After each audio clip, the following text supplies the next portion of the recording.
ओम शांति बदने अव्यक्त होकर भी साथ सदा रहते हैं।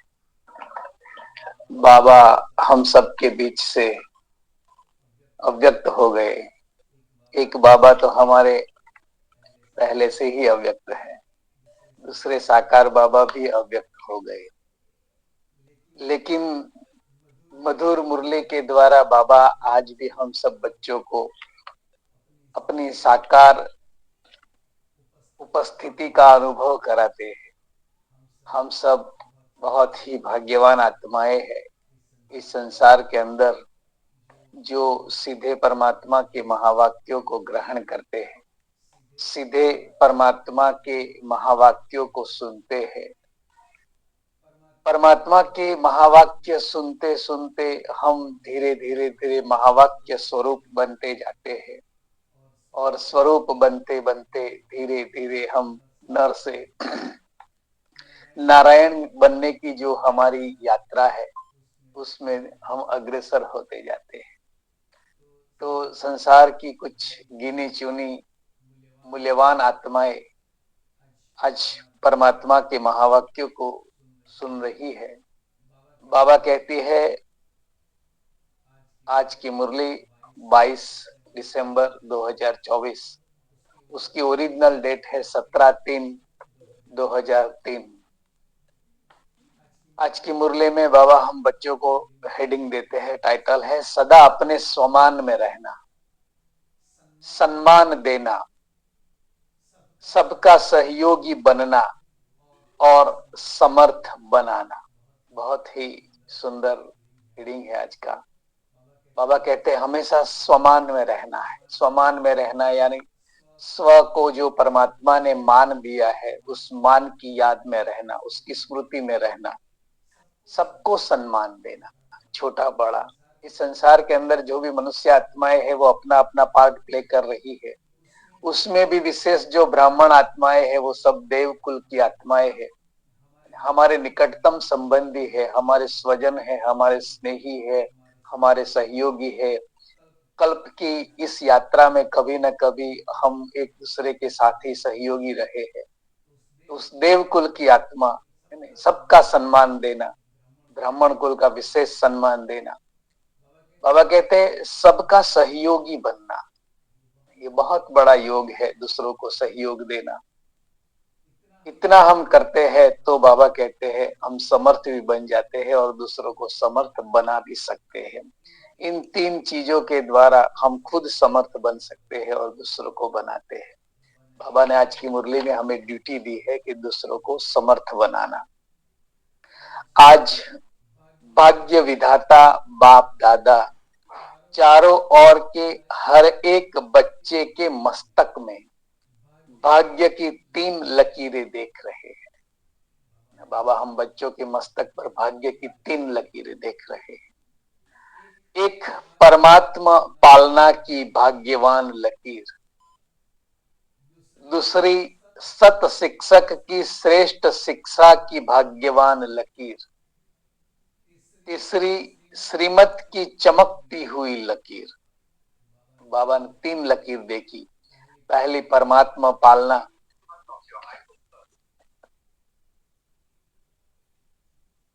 पहले परमात्मा पालना की लकीर, फिर शिक्षक के रूप में जो हमें परमात्मा शिक्षा देते हैं, और बाबा कहते हैं तीसरी लकीर देखी वो श्रीमत की लकीर देखी। चारों ओर के बच्चों के मस्तक के बीच तीनों लकीरें बहुत अच्छी तरह से चमक रही है। देखे अपनी लकीर को। बाबा तो देख रहे हैं लेकिन हमको भी अपनी लकीर को देखना है। 3 लकीर बाबा कहते बहुत अच्छी तरह से चमक रही है। आप सभी भी अपने तीनों भाग्य की लकीर को देख रहे हो ना। जब भाग्य विधाता, बाबा कहते हैं जब भाग्य विधाता आप बच्चों का बाप है तो आपके सिवाय श्रेष्ठ भाग्य और किसी का हो सकता है? नहीं हो सकता। जब भाग्य विधाता बाप हमारा बन गया तो उससे ज्यादा श्रेष्ठ भाग्य संसार में और किसी का नहीं हो सकता। बाप दादा देख रहे हैं विश्व की अनेक करोड़ों आत्माएं हैं, लेकिन इन करोड़ों आत्माओं में से 6 लाख परिवार, ये 6 लाख की बाबा आज बात करते हैं। वैसे ये 2003 की मुरली है, आज तो उसको भी 10 साल हो गए। 10 साल में कितनी आत्माएं बढ़ गई, 10 साल में बहुत फास्ट सेवाएं हुई। 2001, 2002, 2003 तक सेवा की भी कुछ लिमिटेशन थी, लेकिन 2007, 2008 के बाद बहुत फास्ट सेवाएं हुई। तो उस समय 6 लाख परिवार थे जो ब्राह्मण परिवार की लिस्ट में थे। तो बाबा कहते हैं कि विश्व की करोड़ों आत्माओं में से आप 6 लाख परिवार कितने थोड़े हैं, कोटों में कोई हो गए। जैसे गीता में महावाक्य है कि जब मैं संसार में आता हूं तो कोटों में से कोई और कोई में से भी कोई मुझे पहचान सकते हैं। तो बाबा कहते हैं आप बच्चे कौन हो गए, कोटों में कोई हो गए। वैसे हर मानव के जीवन में यह तीनों बातें, पालना, पढ़ाई और श्रेष्ठ मत, तीनों ही आवश्यक है।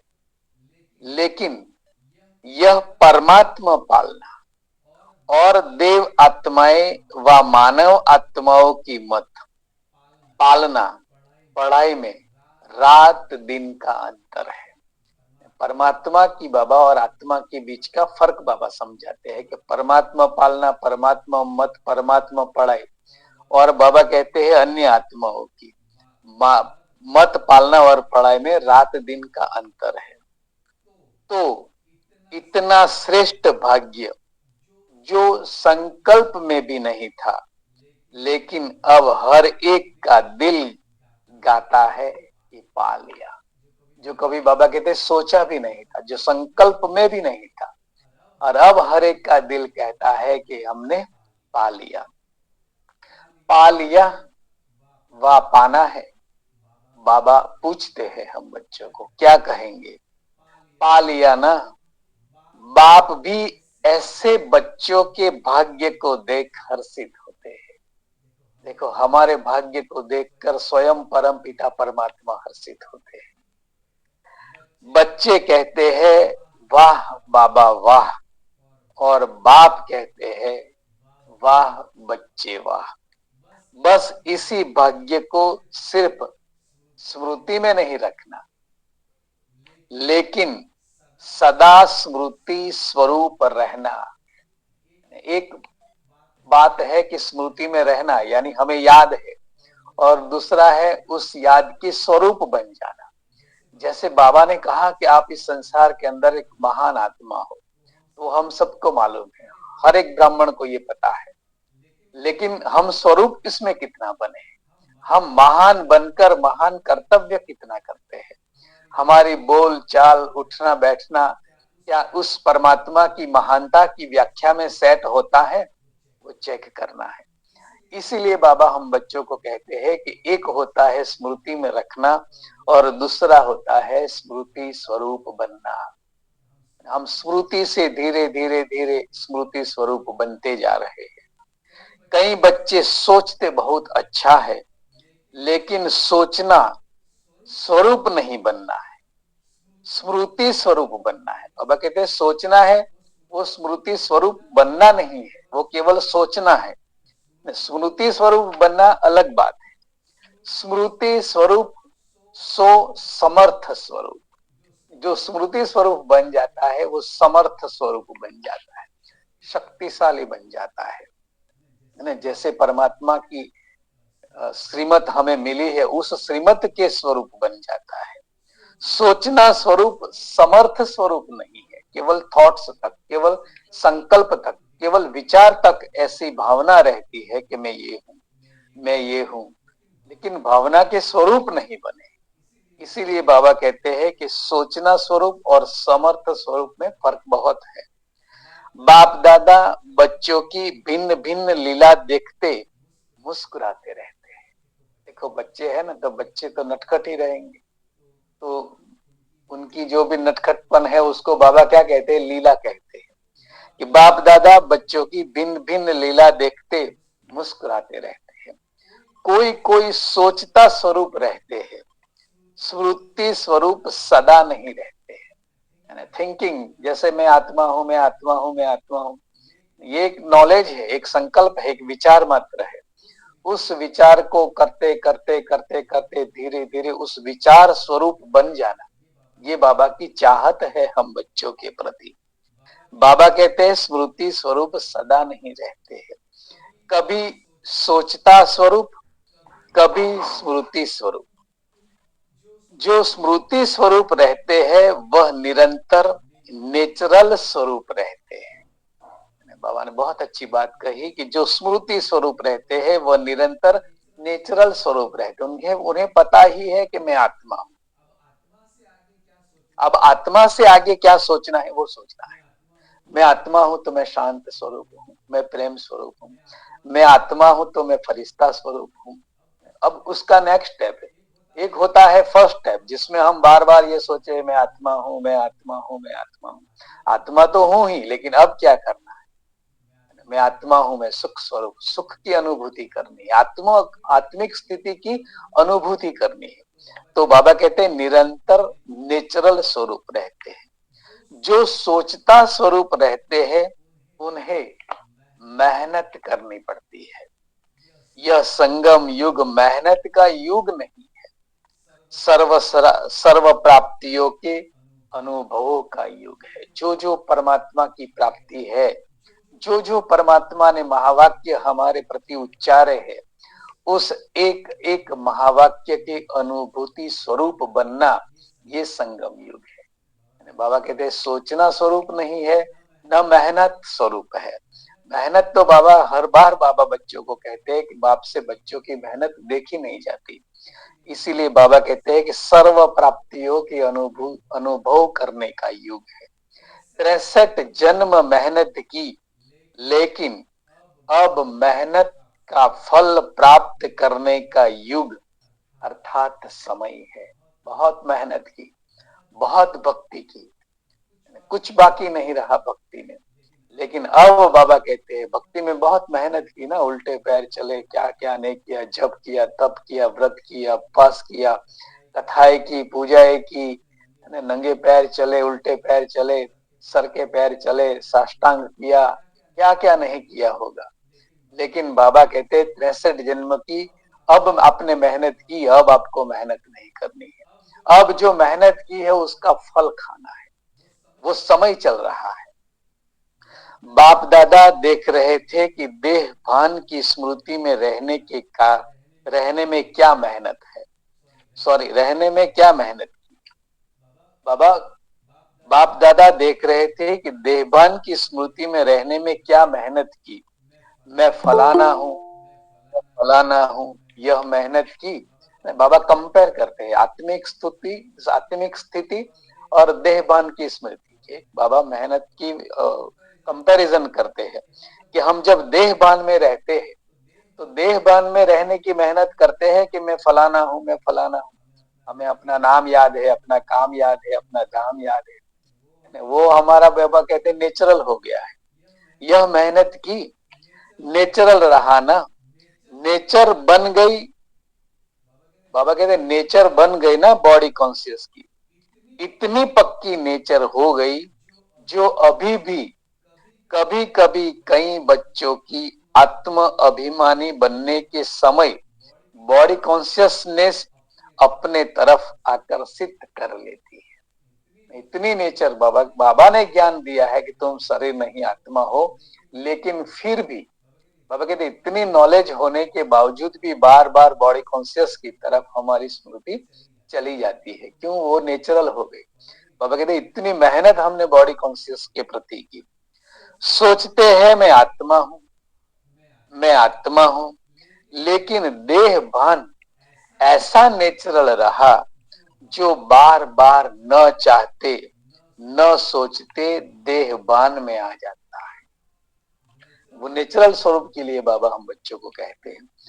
बाप दादा कहते हैं अब मर जीवा जन्म में आत्म अभिमानी अर्थात देही अभिमानी स्थिति भी ऐसे नेचर और नेचुरल हो।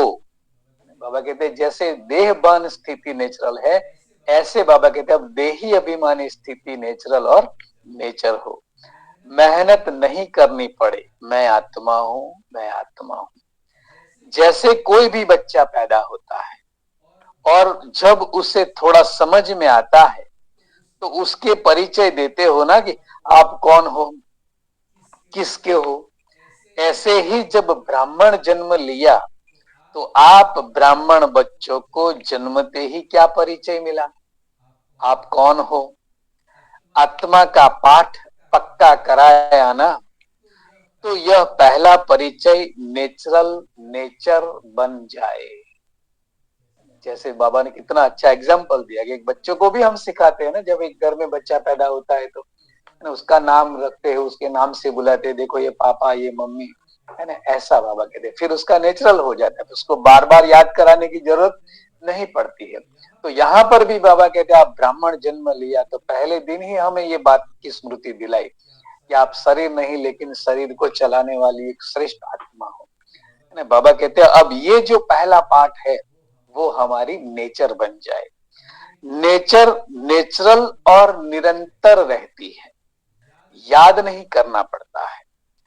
ऐसे हर ब्राह्मण बच्चे की अब समय प्रमाण देही अभिमानी स्टेज नेचुरल हो। कई बच्चों की है, सोचना नहीं पड़ता है, स्मृति स्वरूप है। कई बच्चों की है, उसमें कई बच्चों में हम भी है, जो बाबा है ना, हम सबको ये फकुर रहना चाहिए कि हम भी बाबा के ऐसे बच्चे हैं जिनकी याद नेचुरल रहती है। अब निरंतर और नेचुरल स्मृति स्वरूप बनने की है, बनना ही है। अंतिम लास्ट पेपर में सभी ब्राह्मणों का यही छोटा सा पेपर है, नष्टो मोहा स्मृति लब्धा, यानी सब जगह से मोह को दूर करके स्मृति अपने आप को याद करो। तो इस वर्ष क्या करेंगे, कई बच्चे पूछते हैं इस वर्ष में विशेष लक्ष्य क्या रखे। बाबा के सामने जो बैठे उसमें कई बच्चे पूछते हैं, बाबा कहते हैं कि इस वर्ष क्या करेंगे। तो बाप दादा कहते हैं सदा देही अभिमानी स्मृति स्वरूप भव। ये 2003 में बाबा ने महावाक्य उच्चारे थे, आज बाबा फिर हमें रिपीट करा रहे हैं, सदा देही अभिमानी स्मृति स्वरूप भव। जीवन मुक्ति तो प्राप्त होनी ही है, लेकिन जीवन मुक्त होने से पहले मेहनत मुक्त बनो। जीवन मुक्ति तो मिलनी ही है, बाबा कहते हैं सतयुग में तो जाना ही है, लेकिन वहां पर जाने की मेहनत जो करते हो उस मेहनत से मुक्त बनो। यह स्थिति समय को समीप लाएगी और आपके सर्व विश्व के भाई और बहनों को दुख और अशांति से मुक्त कराएगी। बहुत सुंदर महावाक्य की है परमात्मा के। कौन सी स्थिति, देही अभिमानी स्थिति। बाबा कहते हैं आपको तो समीप लाएगी, लेकिन साथ साथ विश्व में दुखी अशांत आत्माओं आपके भाई बहन है उनके दुख भी दूर करेगी। आपकी यह स्थिति आत्माओं के लिए मुक्ति धाम का दरवाजा खोलेगी। देखो बाबा कितनी सुंदर तरीके से हम बच्चों को पहले बहलाया, कोटों में कोई में भी कोई, ऐसा कह के बाबा ने हम बच्चों को कितना उमंग उत्साह दिलाया। उसके बाद बाबा ने हमारे लिए जो मेहनत है उस मेहनत से मुक्त होना वो भी हमें बाबा ने बताया। और मेहनत से मुक्त होने के बाद की जो स्थिति है देही अभिमानी स्थिति, उससे क्या होगा उसका परिणाम भी बाबा हम बच्चों को बताते हैं। और उसका परिणाम कितना सुंदर है कि विश्व की अनेक आत्माएं जो वर्तमान समय दुख और अशांति से पीड़ित है ना, तो वो दुख और अशांति से मुक्त हो जाएगी। बाबा ने कहा आप जीवन मुक्त बन जाएंगे और उन सब आत्माओं के लिए मुक्ति का द्वार खुल जाएगा।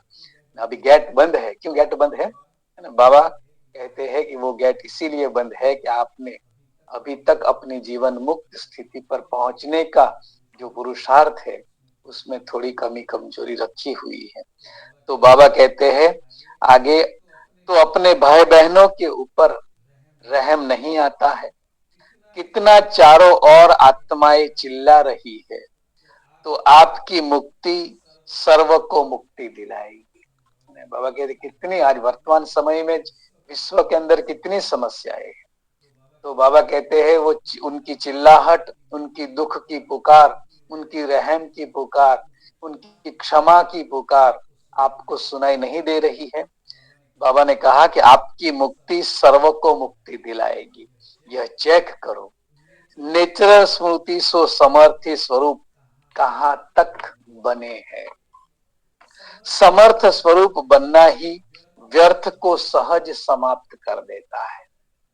समर्थ स्वरूप बनना, बाबा कहते हैं, व्यर्थ को सहज ही समाप्त कर देगा। बार बार मेहनत नहीं करनी पड़ेगी। अभी इस वर्ष बाप दादा बच्चों के स्नेह में कोई भी बच्चे की किसी भी समस्या में मेहनत नहीं देखना चाहते हैं। समस्या समाप्त और समाधान समर्थ स्वरूप। बाबा कहते हैं समस्या समाप्त और समाधान समर्थ स्वरूप। क्या यह हो सकता है? बाबा हम बच्चों से पूछते हैं, बोलो दादिया, हो सकता है?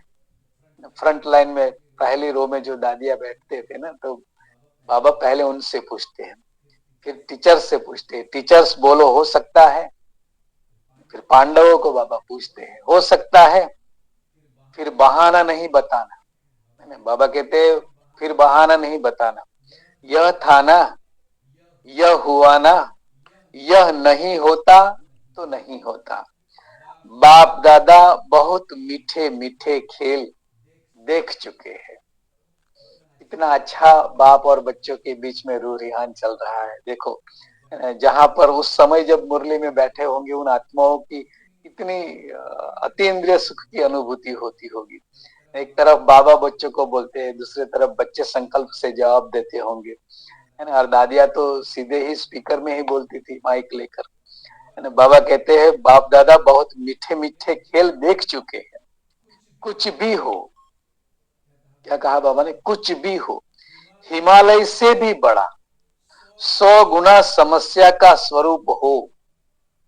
कुछ भी हो, बाबा कहते हिमालय से भी बड़ा 100 गुना समस्या का स्वरूप हो।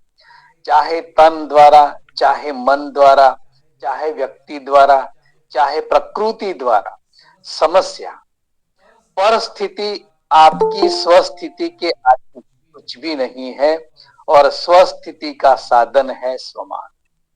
बाबा कहते हैं कुछ भी हो जाए, हिमालय से भी बड़ी समस्या आ जाए, तन मन धन व्यक्ति विशेष वैभव, सब तरह इससे भी बड़ी समस्या आ जाए, लेकिन बाबा कहते हैं कि परिस्थिति, जो समस्या है वो परिस्थिति है। परिस्थिति माना परिस्थिति है, आपकी स्वस्थिति के आगे वो कुछ भी नहीं।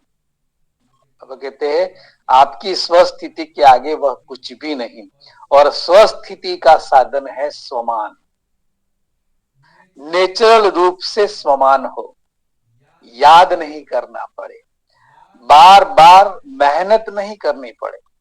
नहीं नहीं, मैं सुदर्शन चक्रधारी हूं, मैं नूरे रतन हूं, मैं दिल तख्त नसीन हूं। बाबा कहते हैं ऐसी बार बार याद न करनी पड़े। देखो बाबा बच्चों की भाषा बोलते हैं आज। और कोई होने हैं क्या? कल्प पहले कौन बने थे, है ना। बाबा हम बच्चों से पूछते और कोई होना है क्या? आप ही तो थे, कल्प पहले भी आप बने थे। और बने थे क्या, या आप ही बने थे? आप ही थे ना, आप ही है, हर कल्प आप ही बनेंगे। बाबा ने हमारे तीनों कालों की स्मृति दिला दी। आप ही थे, आप ही है, और हर कल्प आप ही बनेंगे, यह निश्चित है। बाबा ने कहा उस ड्रामा में अब कोई चेंज नहीं हो सकती। बाप दादा सब चेहरे देख रहे हैं, वही कल्प पहले वाले हैं। इस कल्प के हो या अनेक अनेक कल्प के हो, बाबा पूछते हैं हमें, अनेक अनेक कल्प के हो ना? हाथ उठाओ जो इस कल्प वाले हैं। फिर तो निश्चित है। किसी ने हाथ नहीं उठाया होगा, इसीलिए बाबा कहते हैं फिर तो निश्चित है। आपके पास तो सर्टिफिकेट मिल गया ना कि लेना है, मिल गया ना, मिल गया है या लेना है? बाबा पूछते हैं। कल्प पहले मिल गया है, अभी क्यों नहीं मिलेगा? तो यही स्मृति स्वरूप बनो कि सर्टिफिकेट मिला हुआ है। बाबा कहते हैं चाहे पास विद ऑनर का, चाहे पास का, यह फर्क तो होगा ना, लेकिन हम ही है। सर्टिफिकेट तो परमात्मा से मिल गया है, चाहे कोई पास हुआ है, चाहे कोई पास विद ऑनर है। बाबा कहते हैं लेकिन ये सर्टिफिकेट लेने वाले तो हम ही है। पक्का है ना कि ट्रेन में जाते जाते भूल जाएगा, प्लेन में जाते जाते उड़ जाएगा? नहीं, बाबा कहते ऐसा नहीं होना चाहिए। जैसे देखो इस वर्ष संकल्प दृढ़ किया कि शिवरात्रि चारों ओर उमंग उत्साह से मनानी है, मना ली ना? दृढ़ संकल्प से जो सोचो वह हो गया ना, कि यह तो यह किस बात की कमाल है? बाबा कहते दृढ़ संकल्प से सोचा तो हो गया, वो किस बात की कमाल है? एकता और दृढ़ता।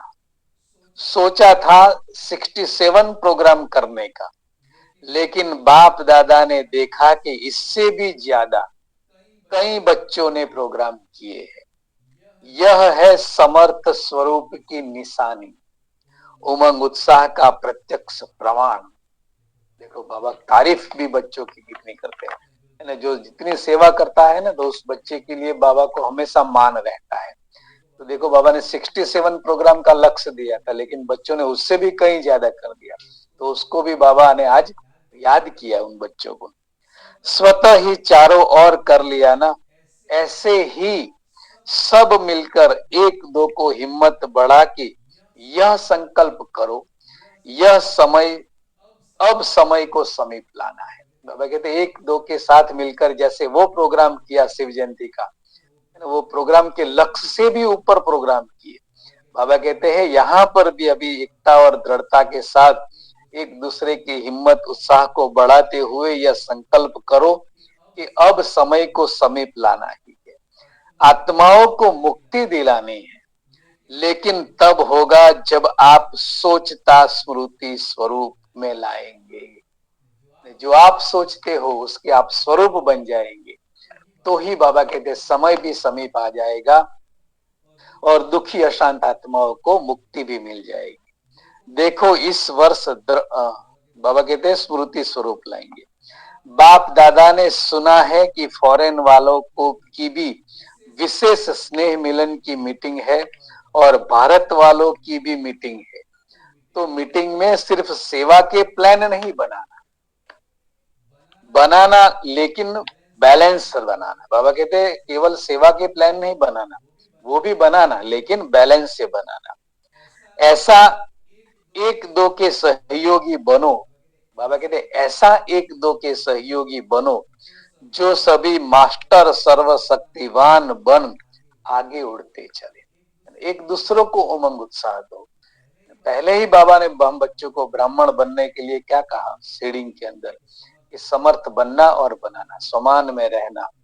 ये सब एक दूसरे के प्रति अगर हम रिस्पेक्ट से, रिगार्ड से, उनकी कुल की मर्यादा के हिसाब से ब्राह्मण कुल है ऐसा समझकर एक दूसरे से व्यवहार करेंगे, तो बाबा कहते सभी मास्टर सर्वशक्तिवान बन उड़ते जाएंगे।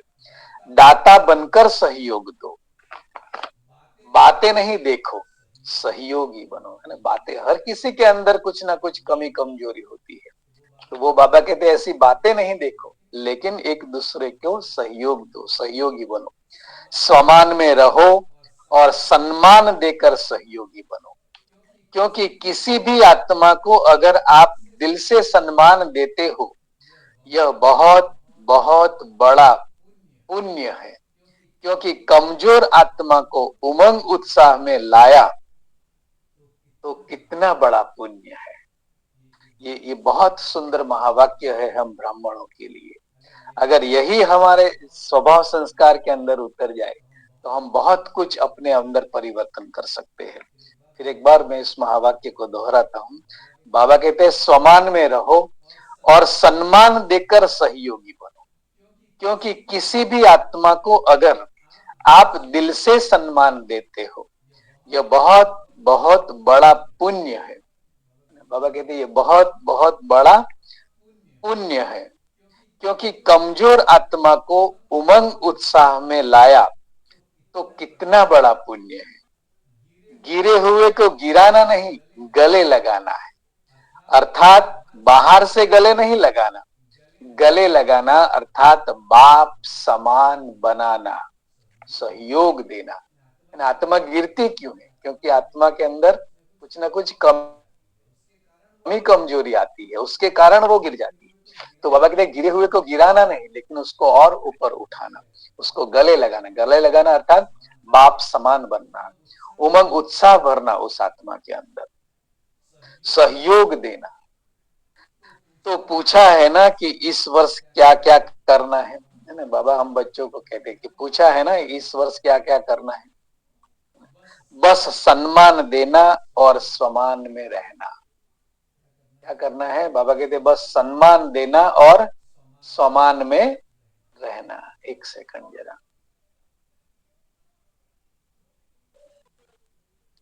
सम्मान देना और स्वमान में रहना। समर्थ बनाना। पहले खुद समर्थ बनना, फिर अन्य आत्माओं को समर्थ बनाना। व्यर्थ की बातों में नहीं जाना। जो कमजोर आत्मा है ही कमजोर, उसकी कमजोरी को देखते रहेंगे तो सहयोगी कैसे बनेंगे? सहयोग दो तो दुआएं मिलेंगी। कमजोर आत्मा है ही कमजोर, बाबा कहते हैं।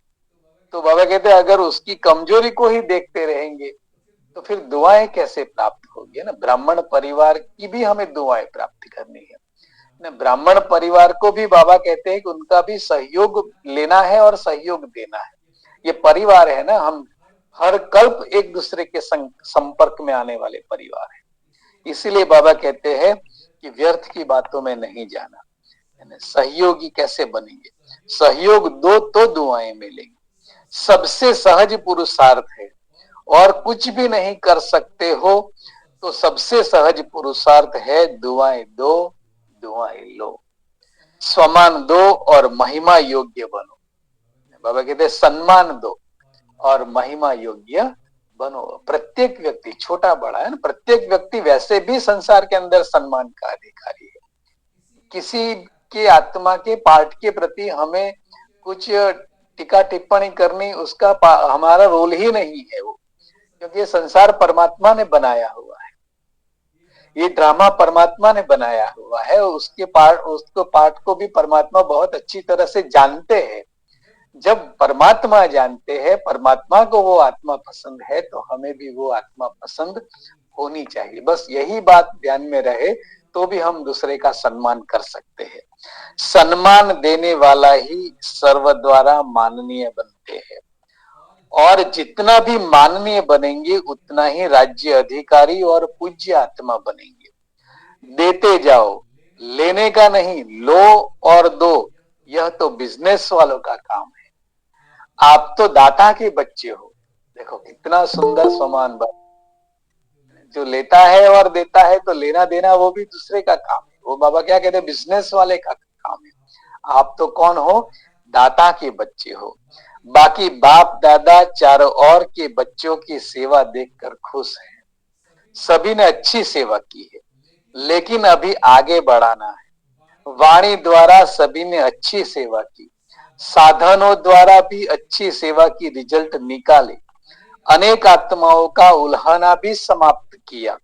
साथ साथ समय की तीव्र गति की रफ्तार देख बाप दादा यही चाहते हैं कि सिर्फ थोड़ी आत्माओं की सेवा नहीं करनी, सिर्फ थोड़ी आत्माओं की सेवा नहीं करनी है, लेकिन विश्व की सर्व आत्माओं के मुक्तिदाता निमित्त आप हो, क्योंकि आप बाप के साथी हो। तो समय की रफ्तार प्रमाण अभी एक ही समय इकट्ठा 3 सेवाएं करनी है। पूरे महावाक्य के अंदर जो नोट करने जैसा पॉइंट बाबा ने जो कहा, क्योंकि आप बाप के साथी हो, इसीलिए कुछ चुनी हुई निमित्त कुछ गिनी हुई आत्माओं की सेवा नहीं करनी है, पूरे विश्व की आत्माओं की सेवा करनी है। मेरा भाई, मेरा परिवार, मेरा बीके भाई, मेरा ऐसा नहीं बाबा कहते हैं, लेकिन विश्व की अनेक आत्माओं की सेवा करनी है। सेवा में हमेशा बेहद रहना है, सेवा के लिए कोई लिमिटेशन नहीं रखनी है। परमात्मा का ये महावाक्य है। क्या कहा बाबा ने? क्योंकि आप बाप के साथी हो, तो समय की रफ्तार प्रमाण अभी एक ही समय इकट्ठा 3 सेवा करनी है। एक वाणी, दूसरा स्वशक्तिशाली स्थिति, और तीसरा श्रेष्ठ रूहानी वाइब्रेशन। एक तो बाबा ने कहा वाणी के द्वारा सेवा करनी है, दूसरा बाबा ने कहा कि स्व की स्थिति को शक्तिशाली बनाना है, वो भी एक सेवा है, और तीसरा श्रेष्ठ रूहानी वाइब्रेशन। जहां भी सेवा करो वहां ऐसा रूहानी वाइब्रेशन फैलाओ जो वाइब्रेशन के प्रभाव में सहज आकर्षित होते रहे। हमारी उपस्थिति ही श्रेष्ठ, लोगों को ऐसा फीलिंग होना चाहिए कि ये कुछ विशेष आत्मा है, इनके पास जाए तो अच्छा लगता है, इनसे बात करना अच्छा लगता है। ऐसा बाबा कहते हैं वाइब्रेशन फैलाना है। देखो अभी लास्ट जन्म में भी आप सबके जड़ चित्र कैसे सेवा कर रहे हैं। क्या वाणी से बोलते हैं? मूर्ति कभी बोलती तो है नहीं, बाबा कहते वाणी से बोलते हैं। वाइब्रेशन ऐसा होता है जो भक्तों की भावना का फल मिल ही जाता है। ऐसे वाइब्रेशन शक्तिशाली हो, वाइब्रेशन में सर्व शक्तियों की किरणें फैलती हो, वायुमंडल बदल जाए। वाइब्रेशन ऐसी चीज है जो दिल में छाप लग जाती है, अनुभूति हो जाती है, अनुभव हो जाता है। आप सबको अनुभव है कि किसी भी आत्मा के प्रति अगर कोई अच्छा व बुरा वाइब्रेशन आपके दिल में बैठ जाता है तो कितना समय चलता है। जैसे हमारे दिल में होता है ऐसे अन्य आत्माओं के दिल में भी हमारे प्रति होता है। इसलिए बाबा पूछते हैं कि कितना समय चलता है।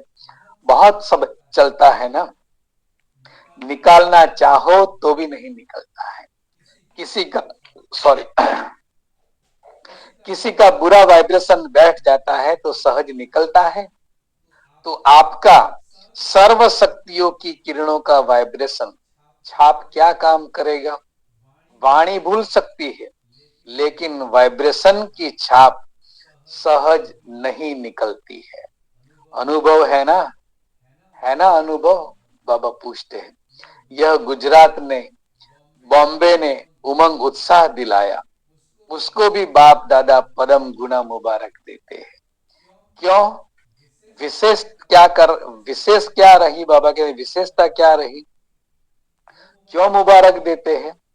फंक्शन तो बड़े बड़े करते हो, लेकिन खास मुबारक क्यों दे रहे हैं? क्योंकि दोनों तरफ की विशेषता रही एकता और दृढ़ता। गुजरात वालों और महाराष्ट्र वालों, बॉम्बे वालों को बाबा ने सर्टिफिकेट दिया कि दोनों तरफ की विशेषता रही, एकता भी रही और दृढ़ता भी रही। जहां एकता और दृढ़ता है वहां एक वर्ष के बजाय एक मास वर्ष के समान है। सुना गुजरात बॉम्बे ने? अच्छा, अभी सेकंड में ज्ञान सूर्य स्थिति में स्थित हो, चारों ओर के भयभीत हलचल वाली आत्माओं को सर्व शक्तियों की विशेष किरणें फैलाओ। बहुत भयभीत है, शक्ति दो, वाइब्रेशन फैलाओ।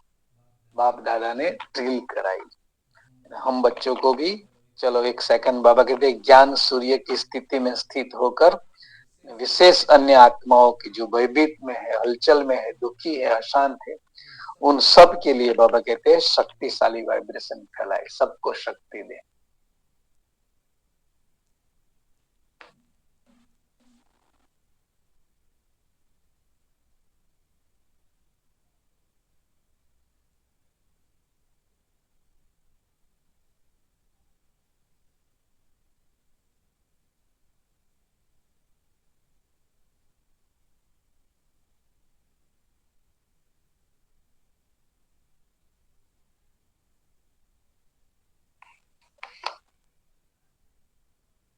अच्छा, ओम शांति।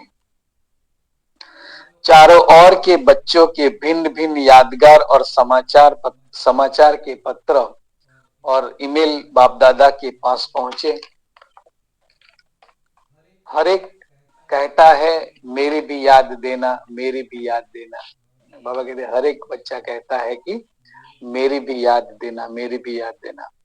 बाप दादा कहते हैं हर एक बच्चे, हर एक प्यारे बच्चों को बाप दादा के पास याद पहुंच गई है। बाप दादा के पास जब हम संकल्प करते हैं उसी समय हमारी याद तो पहुंच ही जाती है। दूर बैठे भी बाप दादा के दिल तक नसीम है, कि दूर बैठे भी दिल तक नसीम है। तो आप सबको जिन्होंने भी कहा है याद देना, याद देना, तो बाबा के पास पहुंच गई। बाबा कहते जिन्होंने भी कहा वो सब बाबा के पास पहुंच गए। यही बच्चों का प्यार और बाबा का प्यार बच्चों को उड़ा रहा है। बाबा कहते यही बाबा का प्यार और हम बच्चों का प्यार उड़ा रहा है। अच्छा, चारों ओर की अति श्रेष्ठ भाग्यवान, कोटों में कोई, बाबा क्या कहते हैं, कोटों में कोई विशेष आत्माओं को सदा स्वमान में रहने वाले, सम्मान देने वाले, स्वमान में रहने वाले, सम्मान देने वाले सर्विसेबल बच्चों को, सदा स्मृति स्वरूप सो समर्थी स्वरूप आत्माओं को, सदा अचल अडोल स्थिति के आसन पर स्थित सर्वशक्ति स्वरूप बच्चों को बाप दादा का याद प्यार और नमस्ते। हम बच्चों का भी बाप दादा को याद प्यार और नमस्ते। शुक्रिया बाबा, शुक्रिया बाबा, आपका बहुत बहुत शुक्रिया। विशेष दादी से मुलाकात है, लेकिन 9:15 हो गए हैं, हम वरदान ले लेंगे। आज की मुरली में बाबा हम बच्चों को वरदान देते हैं, स्वमान